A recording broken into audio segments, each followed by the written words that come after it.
महाराष्ट्र में आपने देखा है कि हमारी अच्छी जीत है और ये हमारी नहीं, ये मोदी जी के काम की जीत है और हमारी भारतीय जनता पार्टी ने जो इतने काम किए हैं ये उसकी जीत है।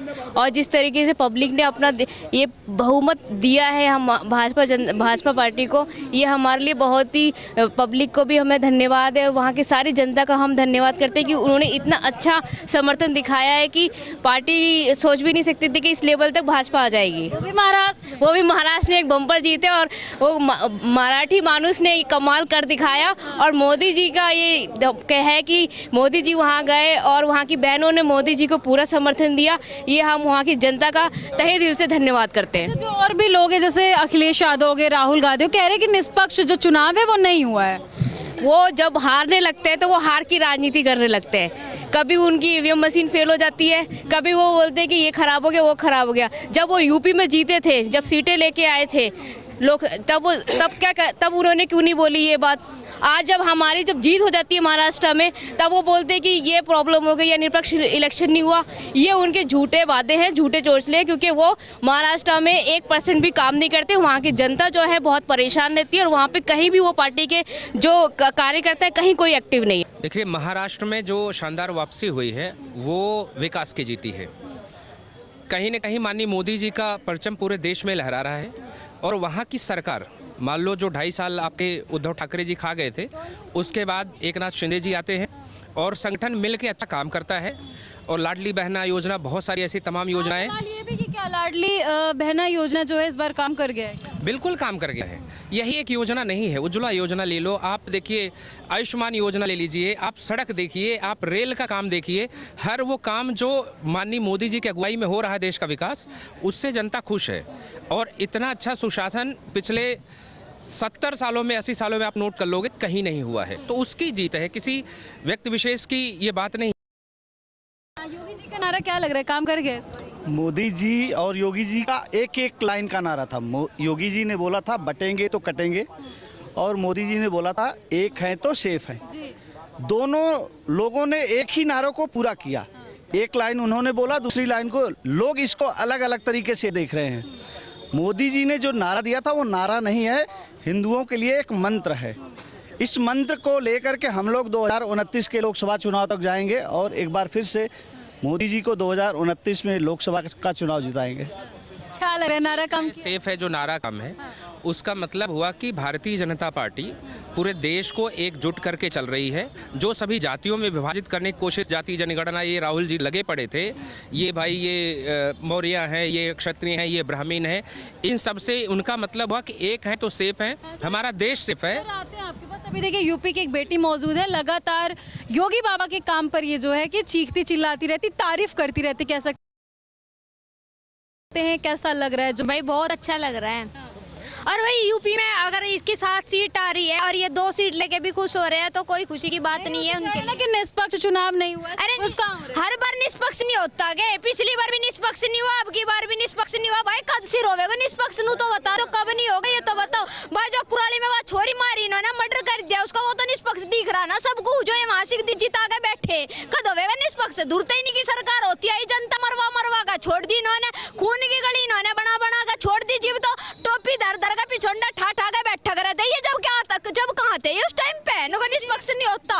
कह दिया था एक लाइन की, बटेगे तो कटोगे। इसको लेकर के जब से चुनाव की डेट आई थी, जब से मतदान हो रहे थे, लगातार अखिलेश यादव जो है वो लोगों को समझाने में लगे थे कि भाई उन्होंने ऐसा गलत कहा है, इस बार हम पे फिर से भरोसा करो जैसा लोकसभा। भाई उस टाइम पे भरोसा करा था इन्होंने, अंधी तारी पूरी लोगों के इन्होंने नाड़ कटवाई, खुले हम छोरी ठुआई इन्होंने। एक हाथ भाई अखिलेश ने ठुआई, एक हाथ लैपटॉप देना, दूसरे हाथ छोरी ठुआना, खूब रेल में ठा ठा के ले जा रहे थे। ये क्यों ना ले गए? और भाई अब योगी आ गया तो योगी आ गया तो भाई सब कुछ मुमकिन है। मैंने पहले भी बताई थी, योगी वो चीज है बुलडोजर खुले हम बजवाओगे। अगर लड़की के साथ गलत करोगे या किसी चीज में तुम गलत करोगे या अपना कब्जा जमाओगे, ठीक भाई।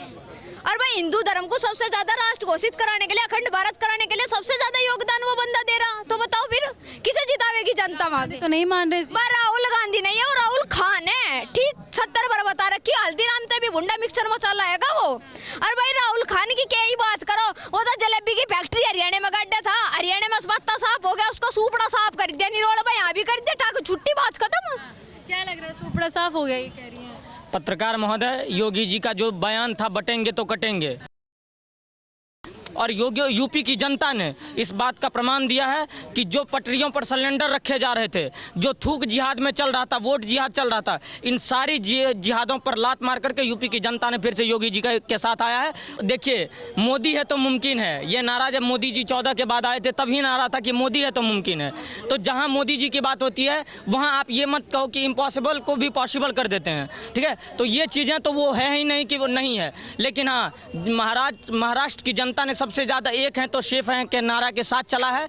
और ये शिंदे जी के नेतृत्व में, फडणवीस जी के नेतृत्व में फिर से 224-26 बहुत ज़्यादा बहुमत होता है।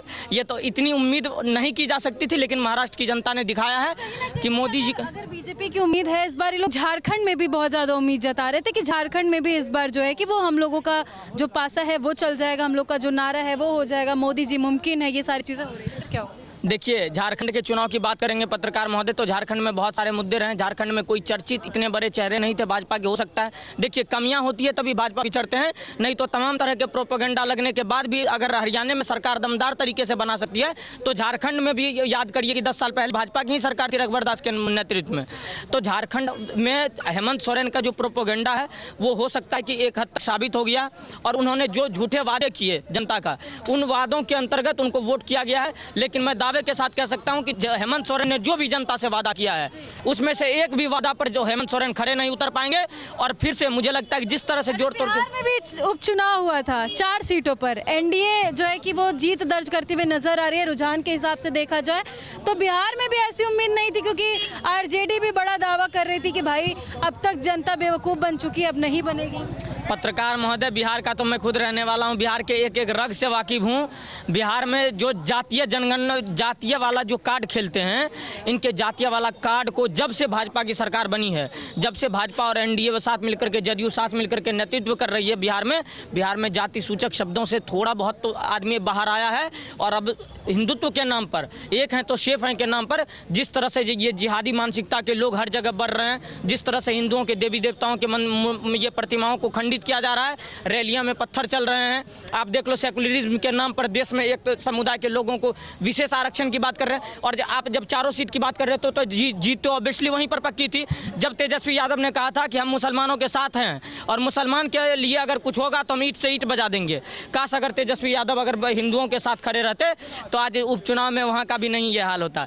तो तेजस्वी यादव तो आने वाले 2025 में देखिएगा, जिस तरह से राहुल गांधी अभी चुनाव लड़ रहा है, बस उनके अंदर अंदर से वो भी जान रहे कि मेरा कुछ नहीं होने जाने वाला है। वायनाड से जिस तरीके से उनकी बहन जीत दर्ज की है वो तो सभी जान रहे हैं, देखिए। पत्रकार महोदय, जीत दर्ज किया है, लेकिन याद करिए वायनाड में कुछ दिन पहले भूस्खलन हुआ था, उसमें आरएसएस के कार्यकर्ता कितने जोर तोड़ से मेहनत किए और उन लोगों को संरक्षण देने का काम किया। वहां भी राहुल गांधी जब पहुंचे तो 80 कैमरे के साथ पहुंचे और तमाम तरह के फोटोग्राफी करने के बाद वो बाहर आ गए। तो वायनाड की जनता इस बार हो सकता है कि उनके साथ चली गई, लेकिन आगामी चुनाव में वायनाड की जनता भी राहुल गांधी के मुंह पर थूकेगी जैसे पूरे देश की जनता थूक रही है। ईवीएम की बात करती है, जब तो संजय राउत तरह के नेता जो हैं, ये ऐसे मेढक हैं जो बिना बारिश के भी टट्टर करते रहते हैं। इनको पता चलनी चाहिए कि इनका जब मौसम आए तो उनको करना चाहिए।